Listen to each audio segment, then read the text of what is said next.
What is going on, people? You know that sound. It is the Unfiltered Bandmates. Yes, another episode of Unfiltered coming your way right here, right now. Officially, this will go down as episode number 229. You could jump on board the Unfiltered Revolution 24/7, 365. It's easy. Of course, Apple, Spotify, everywhere you get your podcasts. Also, you could jump on board the artist formerly known as Twitter, X if you will, at Casey Stern. Jump up into the bio, get on the YouTube channel, watch all the interviews, the conversations, the rants, the shows, and of course, like, subscribe, tell all your friends, and all that good stuff. Speaking of friends, thank you to the Unfiltered Band, and thank you for joining us. It was an uneventful day one of winter meetings. Today on this shortened program, we're going to talk about why. We're also going to get into what it means for the next couple of days here in Nashville and the latest on Ohtani, among other news and notes that are going on around Major League Baseball. You can always check in and get at me in the comments or send me a direct message, of course, if you're on Twitter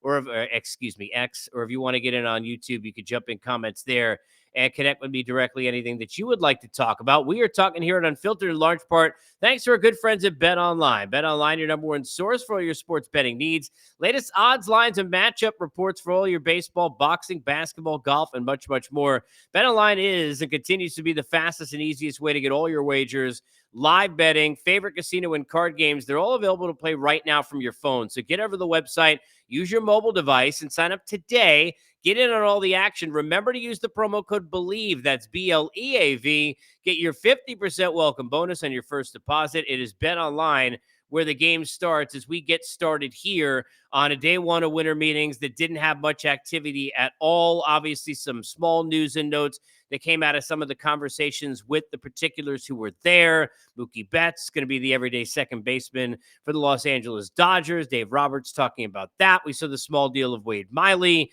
coming back to the Milwaukee Brewers. Chris Archer added to assist the Dodgers front office, and a couple other things that happened, including A.J. Hinton. Congrats to him, getting extended seemingly until eternity for the Detroit Tigers. A lot that happened, but not very much at all. So the question is why?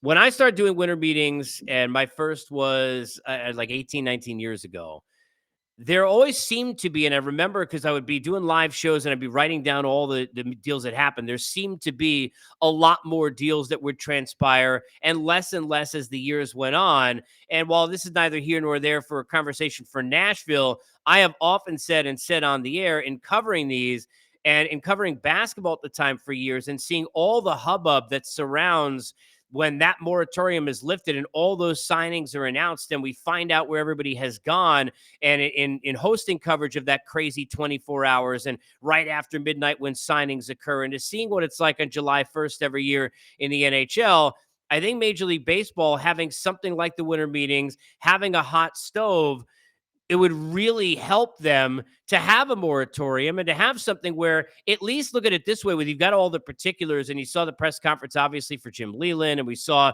the greatest prospect deal we've ever seen and that press conference for the Brewers. But imagine if, even in the small deals that we've had leading up to winter meetings, if the Cardinals and John Mozeliak went up there and there's Sonny Gray with a jersey and there's Kyle Gibson and there's Lance Lynn returning and they're basically announcing a new rotation, Severino coming to the Mets, some of the other small things that have occurred, it would at least give you a little bit more to play with at the outset. And I think, giving some kind of I think you want to give an incentive for deals to occur. What happens is that this is where, and you get on the other side of the Thanksgiving holiday, a lot of the conversations for the first time in person happen, right? And we're not even talking about Ohtani, who we'll get to in a second, in visiting with Toronto at their complex in Florida or being in San Francisco. We're talking about the fact that when GMs are having conversations about trades for a guy like a Juan Soto, or when agents are there with their players, you're talking about the first face-to-face meetings, and that begins conversation. But if you're deciding between 4 or 5 players, and if an agent is deciding between 4 or 5 teams with his player, just think about how many conversations you have to have, family members you got to go back to, offers you got to stew on, the bartering and the negotiating at the table, if you will, that then takes place on Zoom or on the phone over the next couple of weeks of, okay, we got this kind of offer. What can you do over here? Well, I got 5 years in pocket. Can you get me to 5? You're only at 4. I can't stay at 4. Teams got to go back. They got to have a conversation. Hey, we're willing to go to 5. What about the other 3 3 pitchers that were involved in. These are the kind of things that play out behind the scenes. And because of that, a lot of the conversations begin to build at winter meetings, but they don't then come to a close at winter meetings. So you don't see a lot of names. You see a lot of the Wade Mileys, and you may see some relievers go. And I'm not saying that we can't be surprised, and I hope I am, and you see, a lot of big names off the board. But in any given year, and specifically, which I'll get to in this one, but in any given year, it's troublesome for winter meetings being so short and for the conversations to go from A to Z, not really going to happen. Now, there are some that have already occurred, and then you can kind of finalize deals and do sorts of things like that. But then we get to what's called the domino effect of how this plays out in free agency specifically, and even with trade rumors as well, because if the Padres and teams that are looking at, like, say, players like this year, like Juan Soto in the trade market, or a Tyler Glasnow, or a Burns, or wherever you want to go, right? Dylan Cease, they've got other teams involved, and now they're sitting there and they're playing against the other teams and getting into that bidding war. Those things are always going to stop the process and do halt it and slow it down. However, the domino effect is why every year, especially this year, we have the biggest problem. What do I mean by that? You have to set the market. So I don't know how much I'm supposed to pay pitcher X, right? Until pitcher Y is off the board. Because when pitcher Y goes off the board, now that player and that agent and the whole pitching market is kind of set. And we've got benchmarks about where we're kind of going to go. And now we can play against, well, you're not as good as that guy, so I'm not going to give you this many years, and whatever the case may be. And a lot of times, oftentimes, that's one of the reasons that the top guys need to go off the board. Another very big reason, staying away from small market teams who can't play in these big players, so they can go right after, let's say, third, fourth tier guys and say, hey, look, yeah, I'm trying to kind of make a deal with you. Let's go get this done. And there aren't 6, 7 other teams that are playing. And the guy who's going to sign a 1-year deal, like you think about it, Eric Fetty and coming back to the States to play, why can that be close to a deal reportedly to the Mets or the White Sox? And look, I mean, you never would think to say this, and this is not as a Met fan, but if the White Sox are the other choice, you would figure the Mets would be an easy choice. Regardless, those kind of things, a 2-year deal for $10 million, whatever it's going to end up being, by the time you see this or whenever this gets done, those kind of things can play out because he didn't have to wait to find out what happens at the top of the market in pitching. But oftentimes, the players, their agents, and the teams all need to see where the top guys go. This year, though, more so than any. Why is it more difficult? Not necessarily on the pitching side, because of Ohtani, he's not going to pitch yet, and because he's in such a small market of teams who are even still in it, seemingly Giants, Jays, Cubs, and Dodgers, where he'll end up in no particular order, right? There aren't that many teams who are still in it on Ohtani, but you've got a guy in Yamamoto who's out there in the market who is, at least in their version, multiple Cy Youngs and MVPs and all these sorts of accolades, and a guy who's going to get, I think, somewhere around $220 million in a deal. And we're talking about big money. We're talking about a guy who can come in and be an ace of a team immediately, right? And is the best pitcher, even though we haven't seen him pitch, so I know how that sounds, but he's the best pitcher available in the marketplace right now in free agency. If you believe that he can translate what he did over there, over here, maybe even beyond a Blake Snell. Then you might have concern about amount of years that you get to and inconsistency or whatever else you might be worried about. This dude, I mean, forget it, the numbers that he's coming with over here. So when he gets paid, he's going to get paid over $200 million at least, likely. Well, when teams are in on Yamamoto and you had to have the posting, and now he's coming into the States and is going to have meetings this next week. Not going to happen here, clearly, by the time winter meetings is done in Nashville. Well, if I got Yamamoto on the top of my board, how in the hell can I go ahead and make a deal with you, Mr. Agent, for your pitcher when I'd rather have him? And if I want him, right, to quote in My Cousin Vinny, he says, I want him. If you want that and you want Yamamoto and you want to play on Yamamoto, you got to wait this thing out. So I'm not playing around with, whether it's the from the Snells to the Jordan Montgomerys to wherever else you want to go. And even the trade market slows down because let's say if I lose out on Yamamoto, now I'm more likely to say, okay, well, now do I want to use prospects to go get a Dylan Cease? Now, when I look at it, do I want to use prospects to go try and see, can I pull a Burns? What's a Glasnow deal going to cost me? Those sorts of things then come into play. But if I got Yamamoto at the top of my board, or if I'm playing it on Ohtani when I'm spending $500-600 million, what the hell do I have to afford after that? If I'm thinking about those kind of guys, I don't have much wiggle room or where places to go. And I got to wait because then I don't know what I have. So now you got to keep those guys in the back burner. Yeah, we're interested in you, Jordan Montgomery, but, we're kind of waiting and seeing. Hang up, click. They know what that means. They're in on Yamamoto. Now they got to wait. I mean, they understand, right? Those pitchers, I've talked to them many times over the years. I mean, the ones who are like sitting there and they're, relievers at the back end of the market or pitchers at the back end of rotations, they hate that because they know, you're kind of an extra guy. Or if I can't get the top three, I mean, imagine if you're sitting there and imagine if this was like dating and, hey, I'm going to go date 3 other people. And if I can't, and I get rejected by all of them, I'm with you. I promise you. We're going to getting flowers. We're getting dinner, the whole deal. Right? But that's kind of how it is. So because of that, there has to be a waiting period.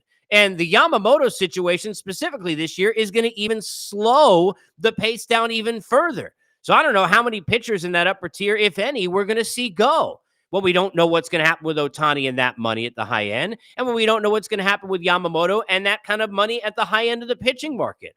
And those things will slow play this down. Now, look, I hope I'm surprised. Hope we get tons of moves. I think it'd be great. It's slowed down over the years. I remember remarking last time I was at Winter Meetings a couple of years ago, sitting there doing shows for 3-4 days. And I think I had like one side of a piece of paper filled. And usually I had 3. There's just no moves to make. It became about, well, this is fun because everybody's in the same area. It's fun because you get to hear from the new managers like Carlos Mendoza yesterday. It's fun because you get to see the GMs discuss how they see their rosters. And as a media member, you're learning about how to kind of, set up how the teams see themselves heading into the marketplace, which makes it easier to go on air. I mean, that's the way I looked at it. But the moves, just weren't made at the same level. Now, when you play in Ohtani and Yamamoto, slows down even more. Hope that explains it. Any questions, let me know. Obviously, comments, etc. Disagreements, feel free to bring those as well. You'd be wrong. But anyway, Ohtani, quickly on Ohtani. Him meeting with the Jays. I had people reach out to me in Toronto. What does this mean? Do you think he really could go there? It means he's interested. Okay? It means there's mutual interest. And there's interest in Chicago, and there's interest in San Francisco, and there's interest in LA. Means there's interest. Also, you have to understand the business end. If there's nobody bidding against the Dodgers, and the Dodgers know this is where he wants to go, they don't have to give those extra dollars. They don't have to give those extra incentives when now we have the questions with the injury. They don't have to give the opt-out exactly where Shohei Ohtani is going to want it. They don't have to do it exactly like he's going to do it because they know that, hey, look, we've been talking about, right, last couple of days, the Soto leverage situation with the Padres. They know, all right, I got no leverage here. I got no hand, if you will, right? Because they got me by the acorns. They know this is where I want to be. So he got a date. He got to sit there and you make the Dodgers wonder a bit. He got to have other bids. He's got to have other money. He's got to have other offers. Now, I'm not saying that he's, making a mockery out of the Jays or he doesn't have interest, because I do think if he's doing this, he's got legitimate interest. I do think clearly a lot of reasons to believe legitimate interest in the Giants, a lot of reasons to believe legitimate interest in the Cubs. He's going to be a Dodger. If I'm wrong, again, happy to admit I'm wrong. I will be somewhere between really, really, really, really surprised and shocked, because it comes down to common sense. What do the other teams have that the Dodgers don't? And I'll wait. What do they have? They have more money than LA? No. Do they have a better team with him on it than LA? Ohtani joins the Jays. Are they better than Ohtani on the Dodgers? Ohtani joins the Giants. Clearly not better than Ohtani on the Dodgers. Ohtani joins the Cubs. Clearly not better than Ohtani on the Dodgers. The only teams that would even be in that category that you could say that would be if you told me he was meeting here in Atlanta. And then I can tell you, well, Ohtani on the Braves is probably better than Ohtani on the Dodgers in terms of where that team would be. But where else you having that conversation? You're just not. So if I got a chance to not have to move, be where I want to be, make money off the field. I'm sitting there in Hollywood. No offense to the 5 freeway. I'm in real LA now, and I'm a Dodger. Why the hell am I going to Toronto for? And I love Toronto. I'm just being honest with you. I know people get mad, right? It's like, I remember being on the air years ago, and I was like, Giancarlo Stanton got like a mansion in Miami. He was in LA. He's not going to St. Louis. And people were like, well, when they offered him all that, no, what do you mean? Of course he would come here. Nothing wrong with St. Louis. It's just sometimes these things got to play factors. Life plays factors. Reality and common sense got to play a factor, right? So Rockies fan is mad when they're in the playoffs. Why do we have the 2:30 in the afternoon game and the Yankees are on at 8? Like, if you don't understand that, I get being upset, but understand it, right? I'm not trying to compare that to Florida State not understanding why they're not in the college football playoff. Another scenario. But if you're sitting there and you're looking at it common sense wise, right? Why would he meet with these teams? Well, it benefits him. More opportunities, more things to know. Learning doesn't mean he can't be overwhelmed and bowled over and sold by another team. But it benefits him. It benefits the amount of money. But why would he pick one of the others in the Dodgers? When I can go play with Freeman and Mookie Betts for as many years as I want, with probably an opt-out, tons of incentives, make money off the field, Ohtani is going to end up a Dodger. Is he going to date? He's going to date. Is he going to give you some curveballs and you're going to be like, ooh, well, maybe he's going to go somewhere else? Well, maybe he's going to go somewhere else, but he's going to end up being a Dodger. You can end up right here in Unfiltered and should often, as much as you can, Apple, Spotify, everywhere you get your podcast, Twitter, X, if you will, YouTube, all sorts of different spots. Catch me and hit me whenever you want with any questions or conversations on baseball or all sorts of sports. We hit them all here on this show. Unfiltered, we'll see you next time. As always, is brought to you by our good friends at BetOnline.